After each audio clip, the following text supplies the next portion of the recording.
Pilkada Jakarta mulai mengerucut ke beberapa nama untuk berkontestasi. Di antaranya ialah Anies Baswedan yang lebih dulu diusung Partai Keadilan Sejahtera atau PKS. Sementara, sinyal Partai Golkar mulai menguat mengarah ke mantan Gubernur Jawa Barat yakni Ridwan Kamil yang akan maju di Pilkada Jakarta. Hal ini diperkuat dengan pernyataan Ketua Umum Partai Golkar Erlangga Hartarto dan Sekjen Partai Golkar usai Golkar menyatakan dukungannya pada Deddy Mulyadi di Pilgub Jawa Barat. Kemudian ada juga pertemuan antara calon Gubernur Jawa Barat, Saudara Deddy Mulyadi, dengan pengurus Golkar juga, antara lain Wakil Ketua Pak Ade Ginanjar. Jadi pembicaraan sudah sampai sana. Ya kan udah jelas kalau Jawa Barat begitu, Jakarta siapa masih nanya. Apalagi Jakartanya Kim Plus. OTW Jakarta jadi RK jadi benar. Mungkin video baliho dipasang lagi kali ya. Gimana? Kira-kira pengumumannya kapan, Pak? Hah? Pengumuman kapan? Karena kan dikit lagi mau. Jelas tanggal 27 sudah ada pengumuman. Menanggapi kabar tersebut, Anies Baswedan menyatakan ingin tetap fokus menyerap aspirasi warga Jakarta. Anies menyebut, kans Ridwan Kamil maju Pilkada Jakarta tak akan menggeser fokus dirinya pada warga Jakarta.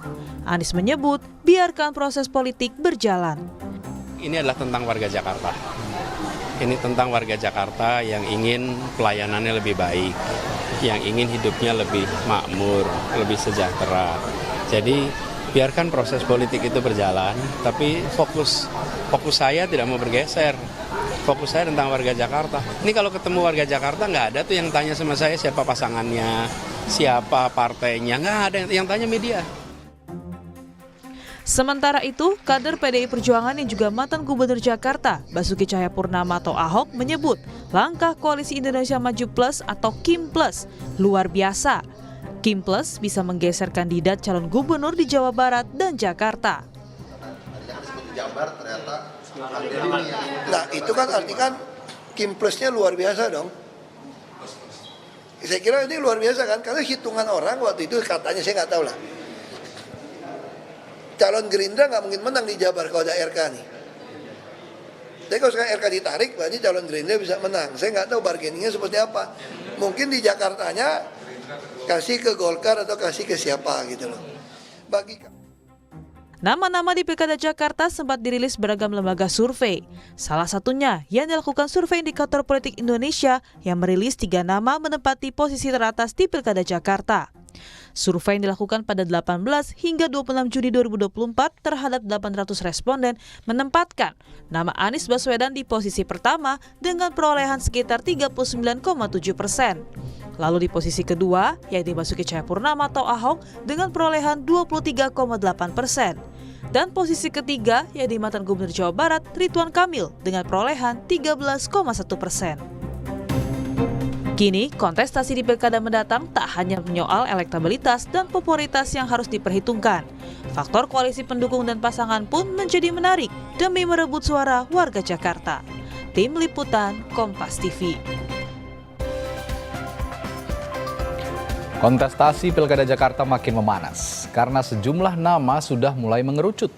Terbaru sinyal Partai Golkar yang menyebut Ridwan Kamil on the way Jakarta pasca mengusung Deddy Mulyadi di Pilgub Jawa Barat. Akankah Ridwan Kamil mampu menjadi pesaing Anies Baswedan yang lebih dulu diusung oleh Partai Keadilan Sejahtera? Lalu seberapa besar juga pengaruh pasangan yang akan mendampingi nama-nama ini untuk meraup elektabilitas di Jakarta?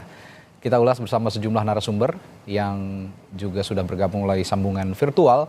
Ada juru bicara Partai Keadilan Sejahtera Pipin Sofian, lalu juga Wakil Ketua Umum Partai Golkar Ahmad Doli Kurnia dan Direktur Eksekutif Parameter Politik Indonesia Adi Prayitno. Selamat pagi Bapak-Bapak. Selamat pagi, Assalamualaikum. Waalaikumsalam warahmatullahi wabarakatuh. Saya ke Pak Doli dulu deh nih. Golkar kan sudah dipastikan katanya kalau memang Deddy Mulyadi yang diusung di Jawa Barat begitu, RK ya siapa lagi kalau nggak RK, kalau kata Pak Erlangga nggak usah ditanya lagi katanya. Ini jadi sudah sepertinya sudah dipastikan maju di Pilkada Jakarta. Bagaimana hitung-hitungannya Pak Doli? Iya, tentu ini prosesnya cukup panjang ya. Artinya dalam beberapa bulan terakhir ini kan semua kita ini membicarakan tentang soal pilkada Jakarta dan Jawa Barat gitu. Dan dalam 2-3 minggu terakhir ini kami di Partai Golkar bersama dengan teman-teman di partai politik yang tergabung dalam Koalisi Indonesia Maju di berbagai level ya, dimulai dari teman-teman Jawa Barat yang intensif dengan teman-teman Golkar maksudnya, dengan teman-teman Gerindra dan partai lain, juga teman Jakarta, terus kemudian di level DPP. Nah, kita akhirnya menemukan formula baru ya, kalkulasi baru yang kita anggap ini menjadi kalkulasi bersama gitu. Kalau selama ini kan kita melihat atau memandang dari kalkulasi masing-masing ya, partai politik seperti apa, partai Golkar seperti apa dan segala macam gitu. Nah, akhirnya kita ketemu yang itu tentu tetap ya, variabel pertimbangan utamanya adalah bagaimana calon-calon yang kita usung itu calon yang kemudian nanti akan berpotensi menang. Nah, yang kedua tentu hitungannya adalah bahwa kita tentu juga harus menjaga ya bagaimana Koalisi Indonesia Maju ini tetap bisa bersama, karena soliditas, kemudian komunikasi yang baik untuk membangun atau menjalankan pemerintah 5 tahun yang akan datang ini menjadi penting. Apalagi nanti kemudian kan harus ada sinergi antara pemerintah pusat, pemerintah daerah, sampai kabupaten kota itu ya dalam 5 tahun ke depan. Ini yang juga menjadi pertimbangan utama. Oke, artinya upaya Kim Plus di berbagai pilkada, terutama di Pulau Jawa ini akhirnya satu lagi terwujud nih, dipastikan di Jakarta begitu ya, Pak Doli ya? Ya, mudah-mudahan. Jadi yang pasti kan kita sudah mengumumkan bahwa Golkar akan berikan dukungan kepada Saudara Deddy Mulyadi di Jawa Barat. Nah, itu berkonsekuensi bahwa Ridwan Kamil yang selama ini kita kasih surat tugas ada 2 di Jawa Barat dan Jakarta, maka otomatis kan surat tugas itu yang valid sekarang cuma Jakarta. Nah, tinggal kita akan mencari waktu yang tepat ya.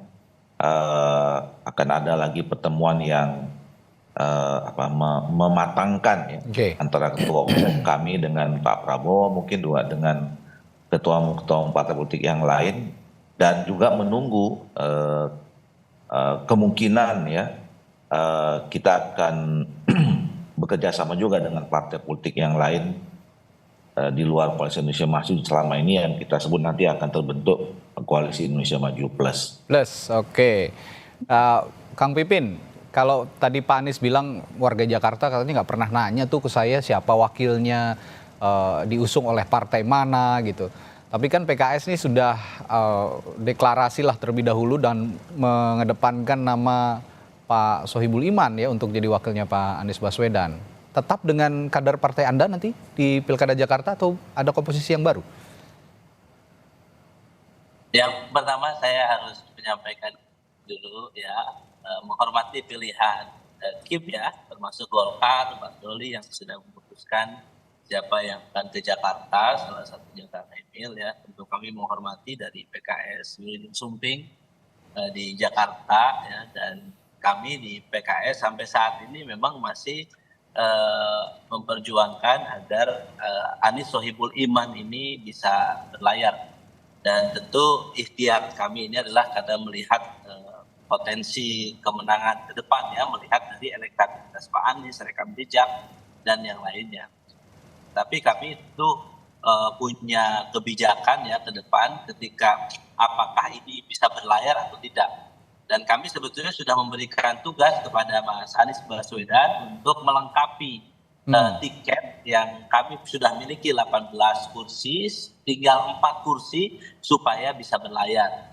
Dan waktu yang kami berikan sebetulnya kemarin sudah kami berikan deadline, dan kemudian nanti kami akan rapatkan kembali ya. Kalau dalam permainan bola kan juga ada tambahan waktu ya, bahwa kalau misalnya sudah mau habis maka bisa ada tambahan waktu, dan tentu kami akan pertimbangkan opsi mana yang akan dilakukan ke depan. Dan memang Mas Anies sampai sekarang juga belum pernah menyebut Pak Sohibul Iman ya di media secara terbuka ya. Meskipun di belakang layar sebetulnya sudah menyampaikan, sudah ada diskusi ke depan. Jadi sekali lagi kalau bagi kami insya Allah kami akan berikhtiar semaksimal mungkin supaya aman ini berlayar, tapi kami juga meminta keseriusan Mas Anies untuk menggenapkan kursi di Jakarta sehingga Anies Sohibul Iman ini bisa berlayar. Oke. Nah, bagaimana dengan kalkulasi PKS sendiri? Kalau saya tanya soal kalkulasi sosok dulu, karena di beberapa hasil lembaga survei termasuk Litbang Kompas bulan lalu, ini Anies memang masih teratas, dan yang terbaru ada indikator politik juga masih tetap teratas. Tapi ada juga warga ataupun responden yang cukup besar menjawab tidak tahu atau tidak menjawab bahkan sama sekali. Nah, potensi kekosongan atau wait and see-nya para warga Jakarta yang jadi responden berbagai lembaga survei ini, bagaimana kalkulasinya sejauh ini, Kang Pipin? Ya tentu kami selalu berhitung ya bahwa memang Mas Anies secara elektabilitas tinggi, tetapi yang tentu yang kami khawatirkan sebagaimana terjadi di beberapa pilkada, bahwa ada tokoh yang di satu daerah elektabilitasnya tinggi, tetapi memiliki akseptabilitas yang rendah di kalangan elit, sehingga dia tidak bisa berlayar. Sebetulnya itu kami tidak menghendaki ada sudden death kebijakan ya. Kami belajar dari beberapa kasus pilkada sebelumnya, sehingga misalnya kita tidak punya pilihan tokoh siapa yang akan diusung kalau misalnya menjelang pendaftaran. Nah, bagi kami sampai saat ini yang kita ikhtiarkan, mudah-mudahan waktu yang kita berikan kepada Mas Anies untuk melengkapi tiket itu adalah satu kebijaksanaan dari pimpinan PKS untuk kita ingin betul-betul Mas Anies ini bisa berlayar, tetapi kami juga punya waktu yang berharap cukup untuk menentukan dan mensosialisasikan pasangan ke depan. Jadi sekarang sebetulnya bolanya ada di Mas Anies ya.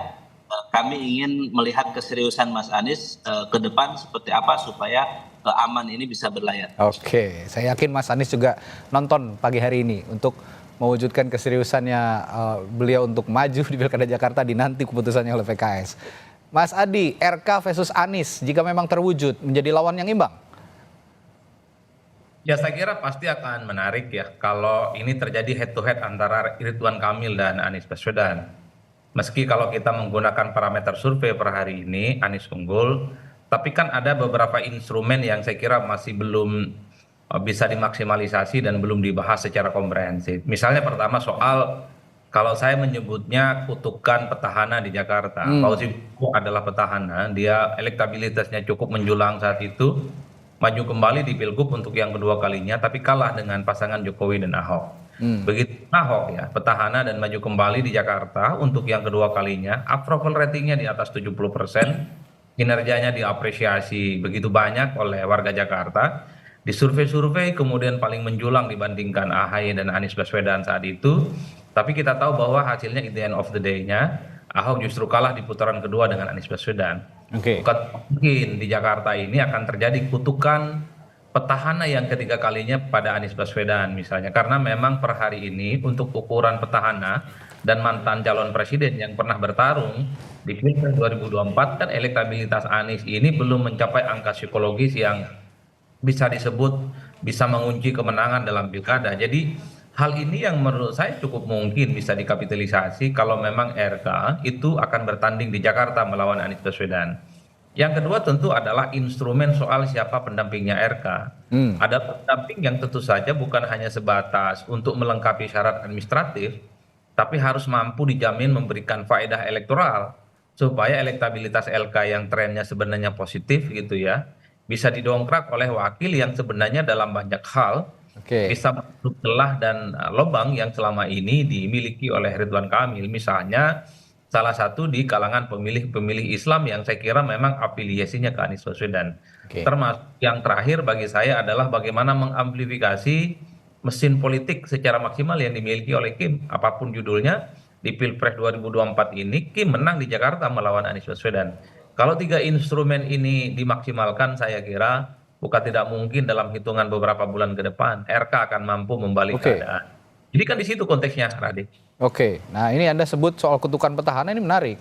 Memang fakta-faktanya di pilkada-pilkada Jakarta sebelumnya begitu. Tapi yang ingin saya tanyakan, variabel yang mungkin menjadi penguat untuk Anies Baswedan terkena kutukan petahana itu apa sebenarnya? Ya, per hari ini sebenarnya belum ada partai politik yang confirm 100% kepada Anies untuk memberikan tiket politiknya. PKS dulu diyakini sebagai partai yang cinta buta ke Anies, yang seakan-akan tidak bisa mengubah pilihan politiknya. Tapi kalau mendengar statementnya Kang Pipin tadi, Anies juga dikasih deadline. Kalau tidak segera mengumumkan apakah Sohibul Iman akan jadi wakil atau menggenapi kursi untuk mendaftarkan diri ke KPU Jakarta, bukan tidak mungkin PKS ini akan angkat kaki gitu ya dari Anies. Kalau kita melihat hampir separuh kekuatan politik Anies itu ada di PKS.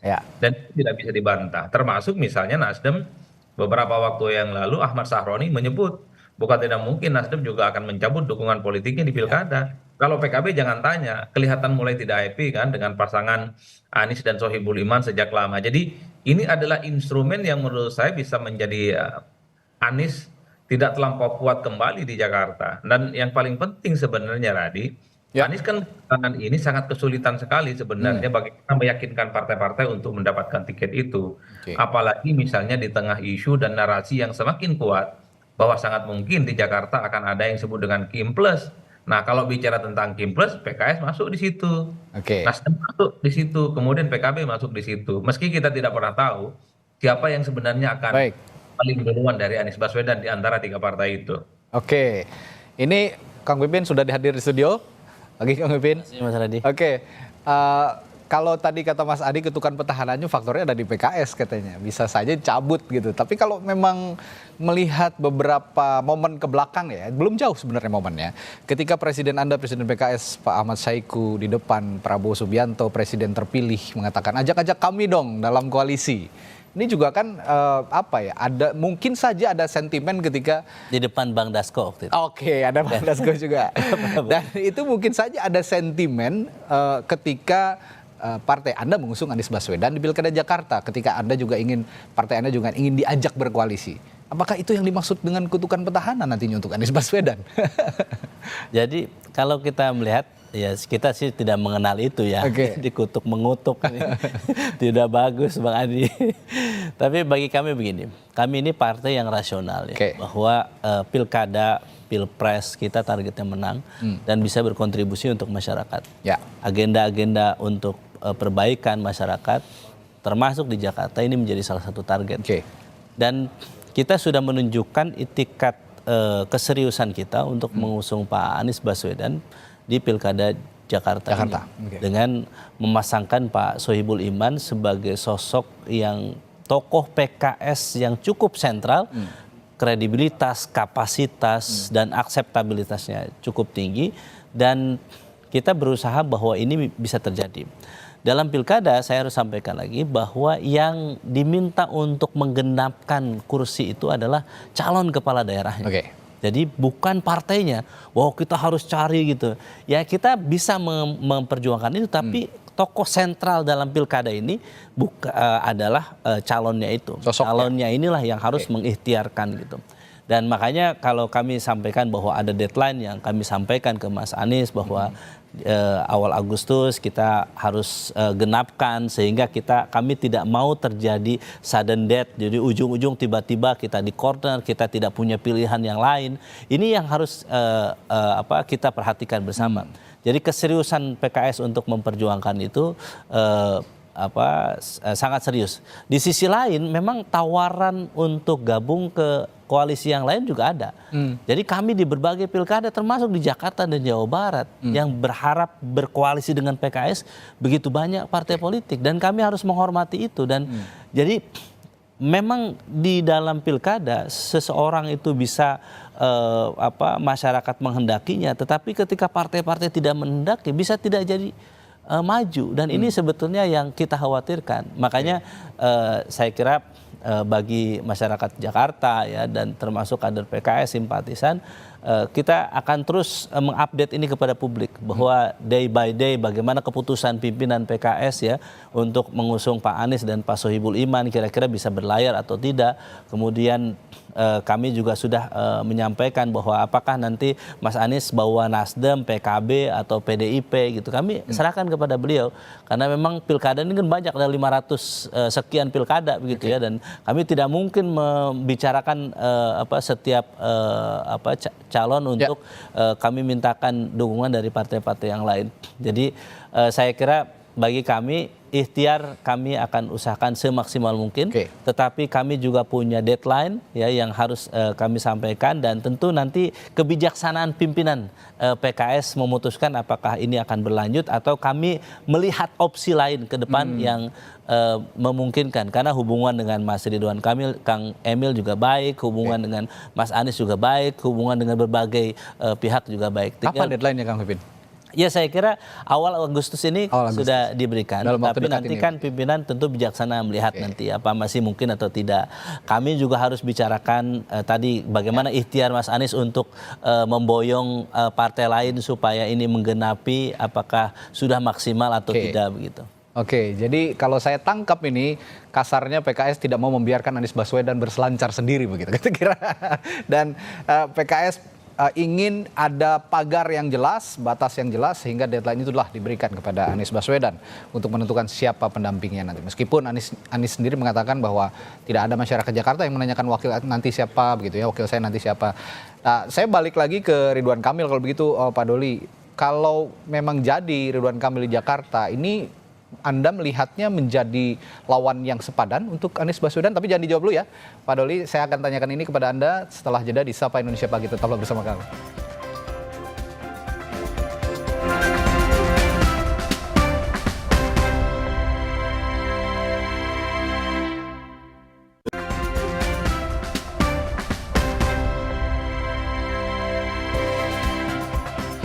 Sebelum jeda tadi saya tanyakan ke Wakil Ketua Umum Partai Golkar Pak Ahmad Doli Kurnia. Pak Doli, kalau RK memang manggung di Jakarta akhirnya, apakah bisa jadi lawan sepadan menurut Anda di Pilkada Jakarta untuk Anies Baswedan nanti? Ya, tentu pada saat kita memutuskan siapa yang akan kita endorse, siapa yang kita dorong atau kita calonkan ya untuk menjadi calon di satu daerah, itu juga sudah melalui perhitungan yang cukup matang ya, untuk bagaimana supaya memang di daerah itu calon kita ini kompetitif dan punya potensi menang.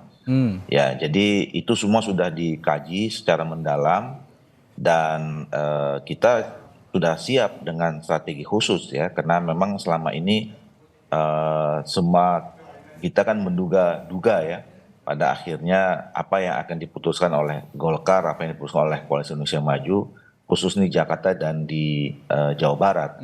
Nah, tentu dengan adanya putusan ini, semua tadi termasuk pertanyaan apakah kita memang nanti akan berpeluang untuk menang sudah kita kaji, dan ketika kita mendorong seseorang, kita memang sudah sampai pada keyakinan bahwa calon yang akan kita usung ini adalah calon yang punya potensi menang. Oke, nah kalau menilik beberapa waktu ke belakang, sebenarnya kan nama Yusuf Hamka sebelum Ridwan Kamil ini muncul sebenarnya di Pilkada Jakarta untuk diusung, tapi jadi bakal calon wakil gubernur. Nah, apakah dengan munculnya RK ke Jakarta nantinya untuk jadi calon gubernur, nama Babah Alun ini masih tetap diusung untuk menjadi pendamping RK atau memang ada nama yang lain? Ya, waktu itu kan kita membicarakan ya kemungkinan-kemungkinan. Ya.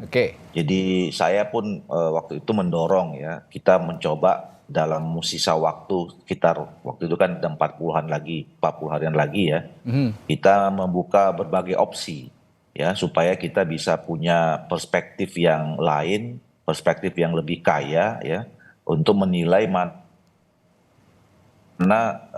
nanti pada akhirnya keputusan yang paling ideal ya, yang paling baik dalam rangka untuk tadi itu, salah satunya adalah untuk memenuhi potensi kemenangan. Nah, makanya waktu itu kita mendorong dimunculkan beberapa nama, termasuk opsi-opsi siapa yang akan menjadi calon wakil gubernur. Makanya lah kemudian muncul nama Pak Yusuf Hamka yang waktu itu adalah pembicaraan ketika Pak Kaisang dimunculkan juga namanya sebagai calon gubernur waktu itu Jakarta. Nah, jadi sekarang ini kan kita kembali pada pembicaraan siapa calon gubernurnya. Jadi kita belum sampai pembicaraan siapa yang nanti akan mendampingi kalau secara resmi dalam 1 atau 2 beberapa hari ini kita memutuskan Ridwan Kamil sebagai calon gubernurnya. Nah, ini nanti akan juga menjadi salah satu pembicaraan dengan teman-teman koalisi. Ya, tentu pasti core-nya adalah teman-teman Koalisi Indonesia Maju, dan apalagi kalau kemudian nanti ada partai-partai politik yang kemudian berkenan bekerja sama dengan Koalisi Indonesia Maju, yang kita nanti akan sebut sebagai Koalisi Indonesia Maju Plus itu. Nah, ini plusnya ini Pak Doli, saya juga akan tanyakan plusnya ini siapa? Ya, plusnya itu terbuka, karena dalam proses perjalanannya kan kami ya sebetulnya Koalisi Indonesia Maju ini adalah koalisi koalisi partai politik yang inklusif, yang terbuka. Sama juga dulu sebelum Pilpres kan kami membuka diri siapa saja yang ingin ya bekerja sama, partai politik yang merasa punya visi dan pandangan yang sama untuk Indonesia pada saat itu, dan sekarang tentu untuk pembangunan di Jakarta kami menerimanya dengan tangan terbuka. Jadi siapa saja kalau Kang Pipin ya mau ingin bersama dengan PKS ingin bergabung, kemudian partai politik yang lain juga ingin bersama-sama gitu, kami dengan senang hati menerima dengan tangan terbuka. Oke, jangan-jangan plusnya ini PKS. Gimana nih Mas Adi, siapa plusnya kira-kira untuk Kim yang cocok untuk mengusung RK di Jakarta? Saya sebenarnya tidak terlampau paham urusan begitu ya, Mas. Pemain para dewa-dewa. Seperti yang disampaikan oleh sejumlah elit partai. Tapi secara prinsip begini, per hari ini sebenarnya Pak Erlangga itu tidak pernah menyebut RK itu akan ke Jakarta. Ini statement beliau itu hanya sebatas mengusung Deddy Mulyadi di Jakarta atau mendukung Jakarta. Kenapa ini tidak bisa dipastikan hitam dan putihnya? Karena kan peta politik kita itu kan dinamis day to day-nya ya. Dulu memang kita pernah mendengar nama Zaki Iskandar untuk bisa diusung. Muncul kemudian ada nama Erwin Aksa. Setelah itu juga muncul nama Babah Alun. Sekalipun konteksnya agak beda dengan RK. Babah Alun ini kan dimunculkan supaya tak ada lagi misalnya dalam tanda kutip memaksa Ridwan Kamil maju di Jakarta. Tapi kemarin ketika Pak Deddy Mulyadi kemudian disebut oleh Erlangga Hartarto untuk di Jawa Barat, ini seakan-akan pola pikir masyarakat secara umum otomatis mengaitkan Ridwan Kamil dengan Jakarta. Padahal Bang Doli sekalipun per hari ini saya tidak mendengar RK itu akan di Jakarta, atau OTW ke Jakarta akan menjadi suatu hal yang dia realisasikan dalam waktu yang dekat. Oleh karena itu, bagi saya ini adalah komunikasi politik yang saya kira akan dicoba untuk disampaikan kepada publik bahwa kalau memang Deddy Mulyadi itu di Jawa Barat, maka sangat mungkin RK itu akan di Jakarta ya. Tapi ini belum terucap secara tuntas sebenarnya, sehingga saya pun sebenarnya belum terlampau hakul yakin bahwa RK itu secara definitif akan 100% misalnya diputuskan untuk maju dalam Pilgub Jakarta. Meski dibandingkan dengan nama-nama lain, LK itu jauh lebih kompetitif dan reliable tentu saja jika diusung untuk berkompetisi melawan Anies Baswedan. Jadi inilah yang saya kira peta politiknya dinamis. Nah, di luar Kim, saya kira per hari ini sekalipun pernyataan Kang Pipin ini kan mengkonfirmasi bahwa sebenarnya PKS belum hampir 100% kan dukungan. Belum absolut ya. Ya karena memang ada sudden death yang kemudian coba untuk diberikan. Selama ini kan Anies ini ada kesan berada di zona nyaman. Jadi partai-partai lah yang menghubungi Anies Baswedan tanpa berusaha misalnya untuk mencari tiket. Nasdem datang, PKS datang, PKB kemudian dulu memberikan dukungan, nyaman jadi Anies Baswedan bukan kader partai tanpa ada upaya-upaya usaha yang keras untuk meyakinkan partai. PKS sepertinya mengubah pola komunikasinya ke Anies. Jadi Pak Anies tolong carikan partai penggenap, jangan PKS lah yang kemudian sibuk menjadi partai lain supaya bisa berlabuh di Jakarta. Ini kan model komunikasi yang relatif baru yang saya kira sepertinya PKS sudah mulai mencoba untuk mempertimbangkan godaan-godaan lain dari kubu Kim ya. Apalagi godaannya ini kan angin surga semua. Oke. Nah, ditawarin jadi wakil, saya kira ini menjadi penting. Soal kutukan petahana, salah satunya variabelnya di PKS. Kalau PKS misalnya angkat kaki dari Anies, ya hampir bisa dipastikan kekuatan politik Anies itu bisa berkurang di Jakarta. Ini yang saya kira menjadi penting sebenarnya ke depan akan kita lihat ya. Karena memang Radi kita tidak pernah tahu bagaimana konfigurasi politik yang secara realistis ya. Karena kalau kita melihat rata-rata dari jauh, saya pun juga benarnya termasuk kaget ya kalau kemudian Golkar mengusung Deddy Mulyadi di Jakarta dan kemudian mengalahkan Ridwan Kamil di Jawa Barat, di Jakarta maksud saya, dan Deddy Mulyadi di Jawa Barat. Kenapa begitu? Kalau RK di Jawa Barat ya, kalau saya selalu mengatakan tidur aja bisa menang gitu RK. Oke. Pindah ke Jakarta kalau lawannya Anies ya tentu memang harus kerja keras. Karena apapun Anies itu adalah sosok yang per hari ini memang penetrasinya cukup kuat dan solid. Jadi pakai skenario apapun kalau kita membaca angka-angka survei memang harus butuh kepekerjaan yang sangat ekstra, maksimalisasi mesin politiknya Kim, wakil pendampingnya RK itu adalah orang yang bisa merobek kekuatan politiknya Anies, dan yang paling penting jangan sekali bikin blunder yang kemudian membuat bagaimana resultante bangunan-bangunan opini itu yang justru bisa merugikan Ridwan Kamil. Karena Anies Baswedan itu tinggal 1 ataupun 2 langkah lagi secara angka-angka statistik sudah bisa menggenapi angka psikologi politik kemenangan. Tapi tinggal akan kita uji sebenarnya siapa yang paling kuat. Tapi saya meyakini bahwa kutukan petahana itu juga akan masih berlaku di berbagai tempat, termasuk di Jakarta. Apakah Anies Baswedan mampu mempertahankan itu ataupun tidak? Tentu faktor dukungan, faktor elektabilitas, dan wakil yang dipilih bisa menjadi faktor determinan yang bisa menentukan segala-galanya. Oke, apa yang membuat pola komunikasi berubah, Kang Pipin? Kalau biasanya partai politik mencari sendiri partai koalisinya untuk bergabung dalam suatu kontestasi, termasuk pilkada, tapi kali ini kok Mas Anies sendiri yang diminta untuk mencari partai politik lain untuk bergabung selain calon wakilnya. Mas Radi, Presiden PKS Pak Ahmad Syaihu ketemu langsung Pak Surya Paloh untuk mengajukan nama Anies Sohibul Iman. Pak Presiden PKS Pak Ahmad Syaihu datang langsung ke Harlah PKB, menyampaikan pantun kepada Gus Imin untuk mendukung Anies Sohibul Iman. Artinya tidak ada yang berubah sebenarnya ya? Dan kemudian saat ini kami lagi membangun, kalau misalnya Nasdem dan PKB tidak membuka itu ya, kemudian kita berikhtiar ke PDIP untuk bagaimana mungkin nggak ini terjadi. Jadi saya ingin menjelaskan bahwa keseriusan kami untuk mengusung Mas Anies ini sudah dilakukan semaksimal mungkin dilakukan oleh PKS. Tapi kami harus rasional ketika PKS tidak punya kemewahan pilihan, hanya 18, kurang 4 kursi. Ini 4 kursi, ada kurang lebih 8-9 partai di DKI yang bisa mengajukan calon, punya kursi. Dan sebetulnya ya tinggal nanti bagaimana ikhtiarnya Mas Anies. Jadi kalau kita lihat apakah memang Mas Anies bisa meyakinkan yang lain untuk supaya bisa berlayar, atau memang ini memang tidak bisa berlayar. Kalau misalnya akhirnya keputusannya di akhir, ya, dan kemudian tiba-tiba kita tidak punya pilihan, lah ini kerugian besar bagi kami PKS. Kami partai pemenang, punya kader-kader terbaik yang bisa memimpin Jakarta. Terus kemudian karena pilihan politik ini tidak banyak, akhirnya kami tersudut sehingga kami tidak bisa mencalonkan. Ini sudah terjadi di mana-mana. Dan ini yang tidak kami inginkan di Jakarta. Makanya kami akan mencari opsi lain. Kalau misalnya ini tidak bisa berlayar, tentu opsi lainnya adalah ya kita akan cari bagaimana caranya tetap pilihannya adalah kader PKS bisa maju, bisa memberikan kontribusi yang terbaik buat warga Jakarta.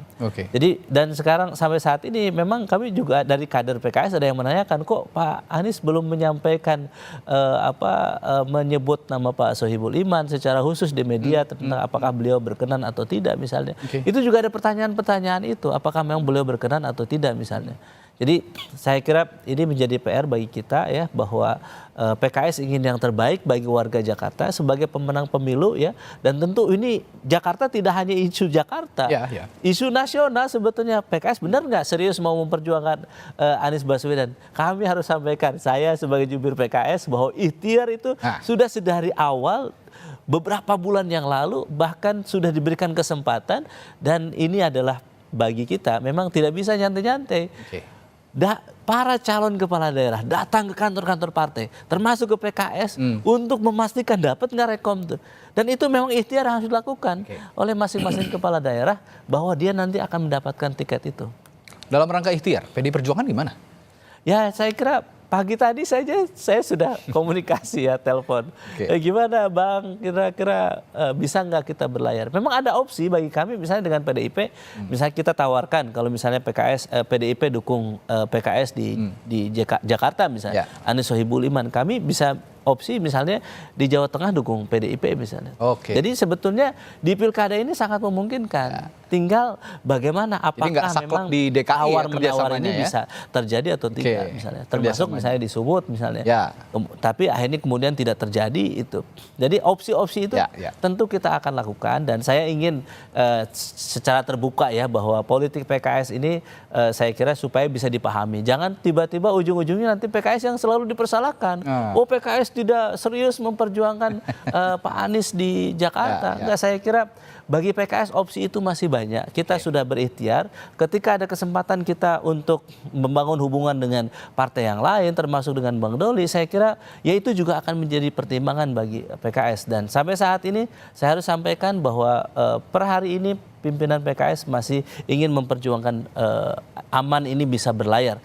Tinggal bagaimana ke depan kita akan lihat ya deadline yang sudah diberikan kepada Mas Anies untuk bisa membawa tambahan tiket.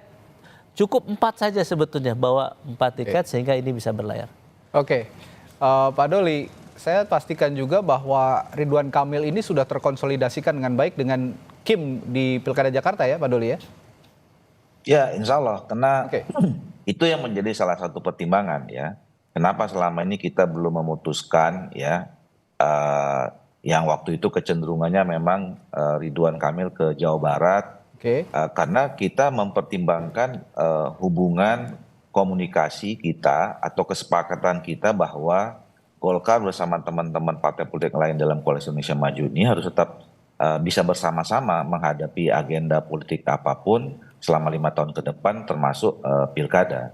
Nah, itu tadi saya katakan dalam waktu 3 minggu dan intensif seminggu terakhir ini, kita terus melakukan komunikasi, melakukan kajian bersama dengan teman-teman di Koalisi Indonesia Maju, sampailah pada keputusan yang sekarang disampaikan bahwa kita sudah putuskan, ya Golkar sudah memutuskan akan mencalonkan Saudara Deddy Mulyadi di Jawa Barat, dan dengan seperti itu, nah tinggal tiket yang selama ini Golkar kasih ke Ridwan Kamil, yang tadinya 2, Jawa Barat dan Jakarta, kan otomatis Jawa Barat sudah invalid, karena memang tiketnya sudah kita kasih ke Deddy Mulyadi. Maka cuma tinggal ada 1 tiket di Jakarta buat Ridwan Kamil. Ya ini yang sekarang dalam proses pematangan kembali dengan teman-teman di Koalisi Indonesia Maju, yang juga kita masih menunggu kemungkinan ada teman-teman partai politik tambahan lain yang akan bisa membangun kerjasama dengan kami.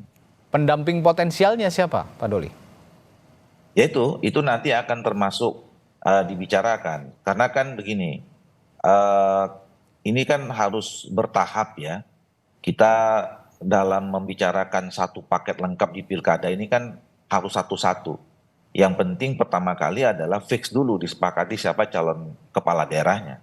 Baru kemudian kita hitung-hitungan untuk memberikan kemenangan kepada calon yang kita akan usung ini, siapa partai politik pendukungnya, dan termasuk siapa pasangan yang akan kita sandingkan nanti berdasarkan kesepakatan dengan partai-partai politik pengusung. Nah makanya ini sekarang tahapnya adalah bagaimana supaya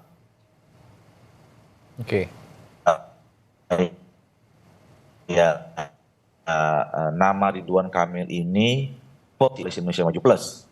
Kita sama-sama bicarakan siapa yang akan mendampingi Saudara Ridwan Kamil.